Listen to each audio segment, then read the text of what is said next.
Let's talk about some things that are happening right now. One of the biggest ones right now is TikTok and the sale of it, right? Like there's a big uproar right now. You see a lot of videos on TikTok about what to do if TikTok disappears, where to go. People like there's like safe rooms and shit. I'm like, I think people are probably, they'll figure it out, but maybe some people won't. What do you think is behind the TikTok ban? Do you think it's actually going to get banned? I'm very unsure about the second question. I really don't know. It'll be interesting. I don't use TikTok, and so I don't really have a connection to like but the people who love TikTok, I've seen this too. They're losing their minds. Like they're like, I think they are some type of addicted to it.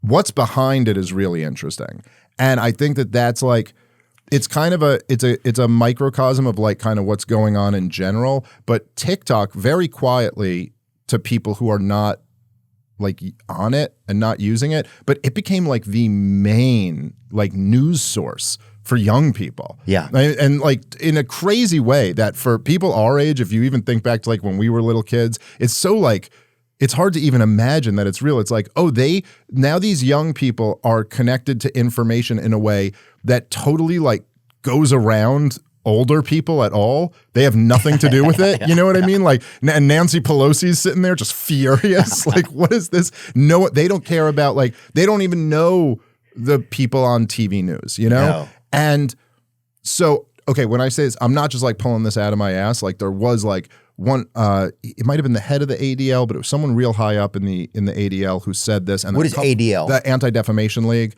And then there was Anti-Defamation League. So it's like graffiti or whatever? Yeah, well, not exactly. They're not, the name doesn't exactly describe what they do, but they're one of these people. Yes, in fact, it was him. It was Greenblatt.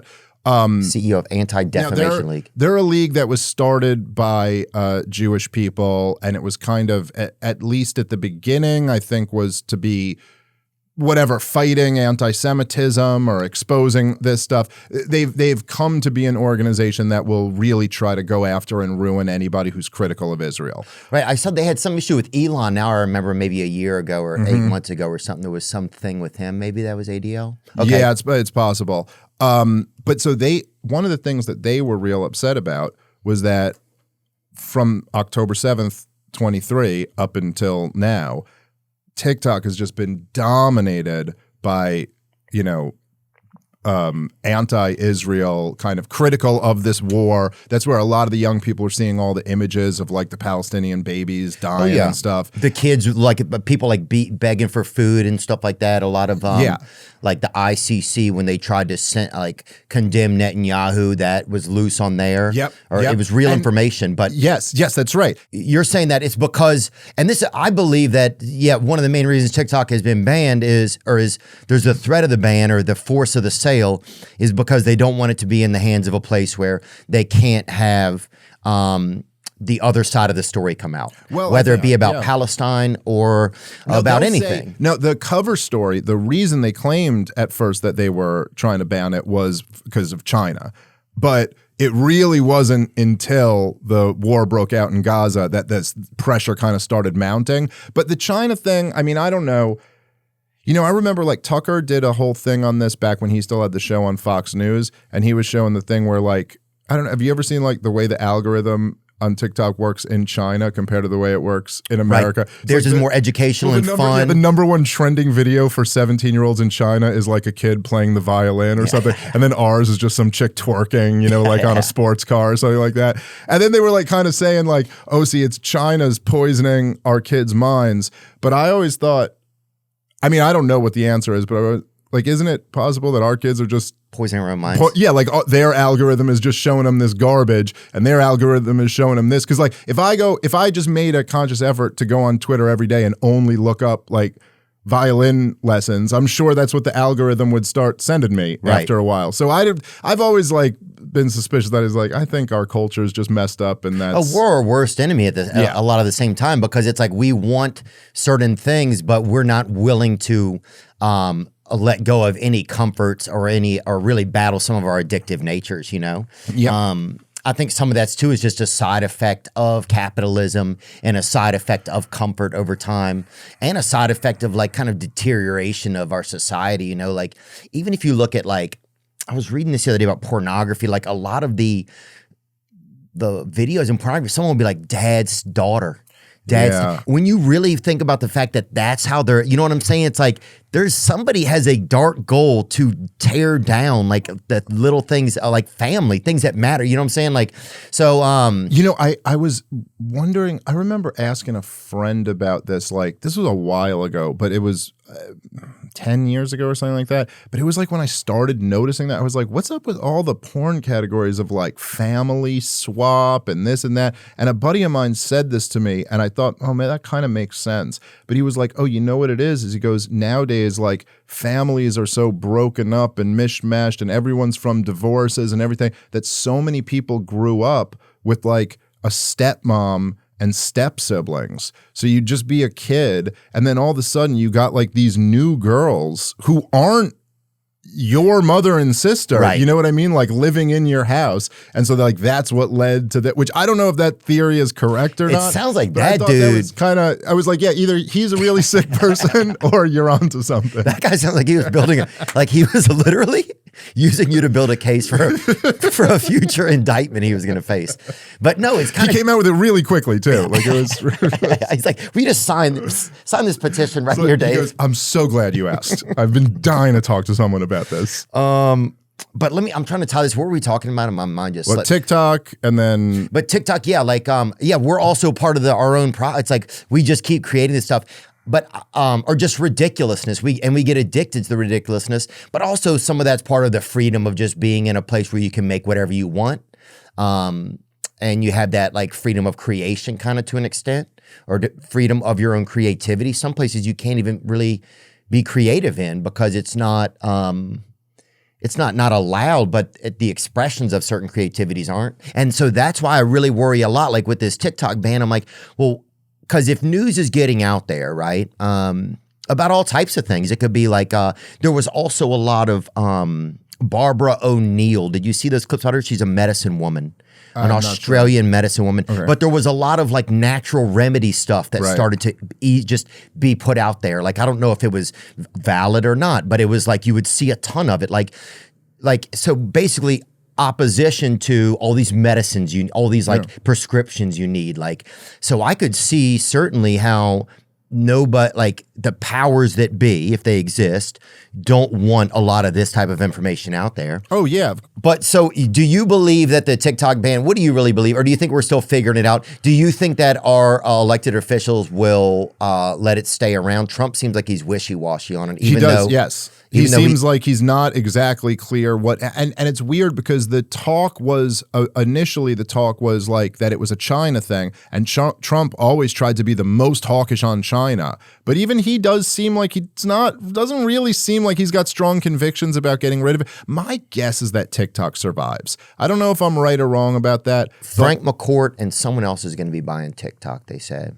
So I think the thing is that if they sell, then they escape the legislation because basically it was saying it's because it's owned, their parent company is owned by the CCP or whatever. So, I have a feeling, I think that there was a real move to really censor the internet over the last few years. It seems to me like it's failed. And that they've accepted they're not going to be able to do it. As the deadline for a potential TikTok ban in the U.S. approaches, billionaire and former Los Angeles Dodgers owner, oh, hell yeah, Frank McCourt's Project Liberty confirmed making a formal offer to ByteDance, the platform's Chinese parent company, to buy the social media giant's American assets. And he was going to do it in conjunction with one of the guys from Sharks. Good evening, Sharks, whatever that show is. Shark Dance or whatever. Shark Boy, no, there's a woman. Shark Tank? Shark Tank. There you go. Okay. Shark Tank.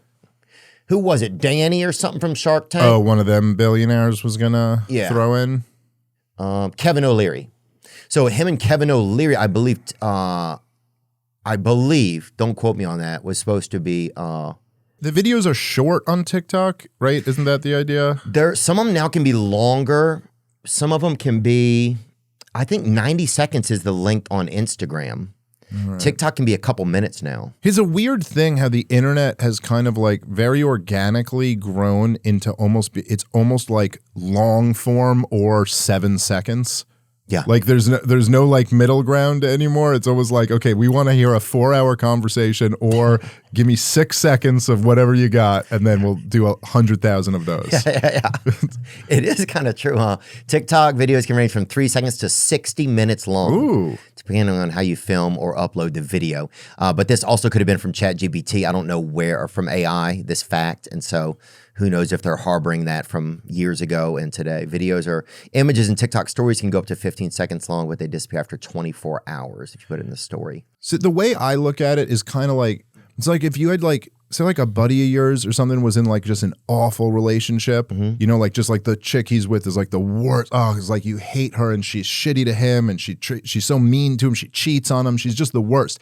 And then like if he breaks up with her and he's like, I'm dating a bunch. And you're like, great, thank God. You're like, back out there, go find someone else. That chick was a nightmare, you know? And they'd be like, well, I'm meeting some nice girls, but I'm meeting some real awful girls too. It's like, okay, well, whatever. Just get out there. And that's kind of how I feel about, like, I'm just happy that the young generation isn't consuming the corporate media. And like, I'm sure on TikTok they get some bad stuff and then they get some good stuff, but at least you're out there like shopping around and you're not just listening to like CNN tell you that Iraq has weapons of mass destruction and we need to go fight this war with them, or just listening to MSNBC tell you that Trump's a Russian spy or whatever. It's like, all right, yeah, get out there, mingle a little bit, see what kind of crazy person's on TikTok. I don't know. Yeah. One of them might be like, oh, it's, you know, one of them's like, it's the Jews, and then someone else is like, you know, whatever. The gays or whatever. Or okay, maybe some of them are wrong, but at least you got a shot of meeting someone who might have something interesting to say to you. Yeah, that's interesting, man. That's certainly, yeah. I think, at least you're kind of out there meeting people. There's everything. There's like people shooting each other. There's Mexican stuff. There's dancing. There's, bacchanalia. There's people getting their nails done. Sometimes you pop into a live, you don't even know what's going on. You're just in some kid's live and he's eating a burger. There's some kid eating, look at this fucking burger. There's some kid like in a broth who lives, I think, under a brothel or something in Scotland, and somebody gave him a big burger and he just made this video. He's like, look at this burger. And it's like 8 parties stocked up, boys. And it fucking went crazy, right? And that kid could be the next governor of Glasgow, right? But it's like, that's the thing. I think because people also can maybe over time, they get to know you. I don't know what it is. But yeah, I think it's fascinating, man. And TikTok, it does pull more of my information. And that's the only thing. I just want it to be fair. That's my thing. I just want it to be fair. Don't say that this truth can't come out if this truth can't come out. Like, just make it fair. Yeah. You know what I'm saying? If America isn't a country that's American and it's a country that's owned by other countries, tell me that. If that's the case, but just let me live fair. Let me live through the truth. Look, 100%, I completely agree. And then also, it's just like, I think, like I was saying before, I don't trust any of you motherfuckers to be the arbiter of what is true and what isn't true. So forget anyone having this control over getting to decide what's misinformation or what's disinformation, because it's like the old Lord Atkin quote about like the Atkins diet. He's the original. No, it was before that. He didn't figure that out. But he's the guy who said Atkin or Atkin. Man, am I messing? Atkin, I believe. He's the one who said the quote about power tends to corrupt, absolute power corrupts absolutely. But it's like, as soon as you have the power to determine what the truth is, then you're corrupted already just by like having that power. And I never liked fucking rich people anyway, bro. Facts, dude. I fucking hated them. I didn't hate them, but I didn't fucking like them. Yeah. You know? I don't know. And maybe, and I have money now, and that's true, but I'll never fucking really have money, motherfucker. You know what I'm saying? Not like deep inside of me. You know what I'm saying? Yes. Like that part of me will never have any fucking money, bro. No, you need 3 more generations of Vaughns before you're like a real rich prick who just thinks they're better, like an old money Vaughn. Oh, deep inside, dog, I'm a real fucking wigger, son. You feel me? What else? But Kevin O'Leary, I think I wanted to get that right. It was $250 million they offered to investor and Shark Tank star Kevin O'Leary is willing to pay up to $20 billion for TikTok, calling it a legacy opportunity. I think that is a steal.